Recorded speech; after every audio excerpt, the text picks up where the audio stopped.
What's up, everybody? This is Devious RV's Red Right Hand Reviews, and today we're going to be taking a look at the Warrior Beast Headhunter by the Four Horsemen. Now, before I open this, I just want to talk about it a little bit. The Warrior Beast was a line, I think, from the 80s. I think it was made by Remco. They made a bunch of other lines. I think they made like the Universal Monster line, which is really sought after now. The Four Horsemen, which is known for making their Mythic Legions, Figura Obscura, and Cosmic Legions line. I think this is the second figure from this line, the Warrior Beast. I didn't collect these as a kid, but they look really cool. It's like a Motu and like kind of not a rip. I don't like to say rip off, but I mean I guess it's like a barbarian type of line. And the Warrior Beast, you know, borrowed heavily from, you know, the looks and stuff of that. So I don't know anything about this character. I saw him go up on sale. Someone posted a link and I just went and I bought it. I think it looks pretty cool. You know, school characters are always cool. I'll just take a look a little bit of the packaging. The back has this cool, you know, like a promo shot of him, Headhunter. I think it's kind of a weird name for him because he has like a skull. I don't know. Someone that looks like this, I wouldn't consider their name to be Headhunter. I don't know. Maybe it's just me. See, it says Four Horsemen, Headhunter, the Warrior Beast. Like I said, it's based on an old line. Hopefully they do all of them. This thing looks cool in the package. I hate to have to open it. The cool thing about the Four Horsemen is that they have this friendly packaging where you can just kind of just open it and then reseal it. So on the side, it has a little bio. It says, the forest is teeming with creatures that hunt by day, but only a few emerge at dusk.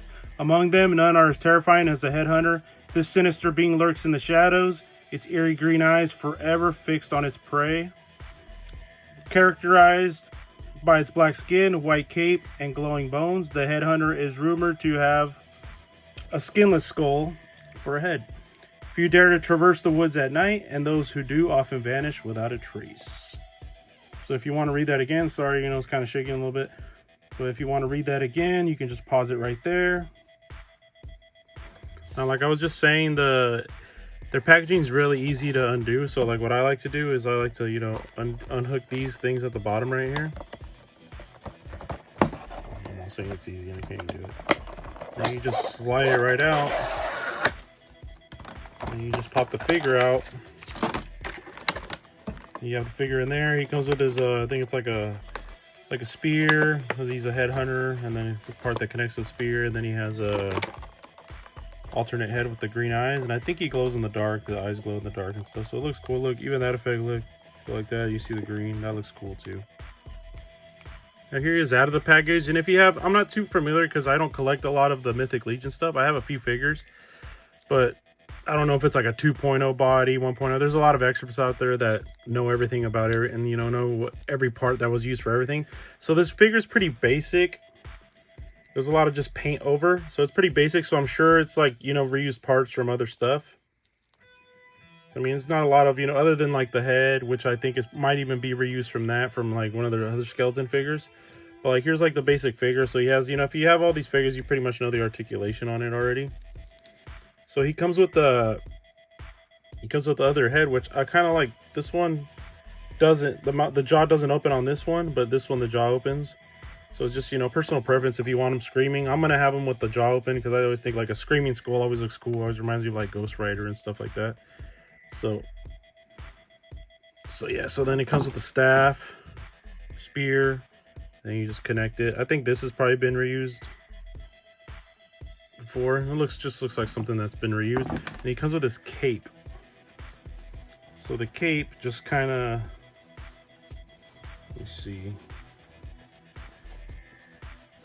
So the cape comes like this. So in order to put that on, you have to pop the head off. Put the cape on. Like that. It's just the only thing I hate about white capes and white paint is just like over time it can either start to yellow, and then when it's like white fabric like this, over time it'll get dusty, it'll start getting dirty, and then it's just, like, that's the only thing I don't like. So this thing might just go back in the package and I might just hang it. So here is with staff and everything. It's a pretty cool figure.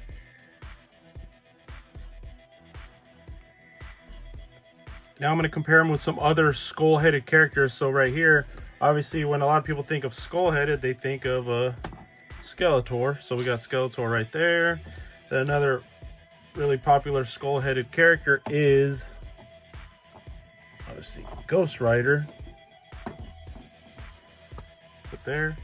And then also, obviously, another famous one is Red Skull. So, you know, I don't know what it is, but skull-headed characters are always cool. They always stand out. So even, and then when you make figures out of them, they always pop on the shelf. Now here he is with a couple other Four Horsemen figures. So this is a Slog from the Cosmic Legion lines. That's one of the best figures they've ever made. Like I said, I don't have too many, but I bought that one because I thought it was cool. And then right here we have next to Thrace, but she's like a wizard, I think. I think that's what she is. She's like some kind of evil wizard girl and stuff. I do have the Baethier on pre-order, so that thing is gonna look cool next to all these characters when it comes out. So that was a quick look at the, I was gonna say Mythic Legions, but it's the Warrior Beast Headhunter figure. I think there was an exclusive one for like, I think it was like a con called ZoloCon. I don't have this one. This one was like the mainline release. I think the other one, the exclusive one, had like extra parts and extra glow-in-the-dark stuff. There he goes. And but this one I think is just fine. I think if you couldn't get the other one, this one's gonna work out just fine. You don't need a, I mean, if you're a big I think it ran out of battery, so so there it is. You can get it. I don't even know if it's on sale anymore. I know it was on sale for, I mean, not on sale, but it was available on the Store Horseman website for quite a while. And I think it was a couple weeks, and then they finally sold out. So, I mean, you can get them secondhand. I'm sure it won't be that expensive, but this is I don't know if any online stores like Big Bad Toy Store or anything like that got it, but yeah, if you need it, I'm sure you can track one down. So this was DVSRV's Red Right Hand Reviews. Please like and subscribe and leave me a comment. Give me a thumbs up if you can, if you want, or give me a thumbs down, whatever. And peace. Don't let your parents sell your stuff at the yard sale.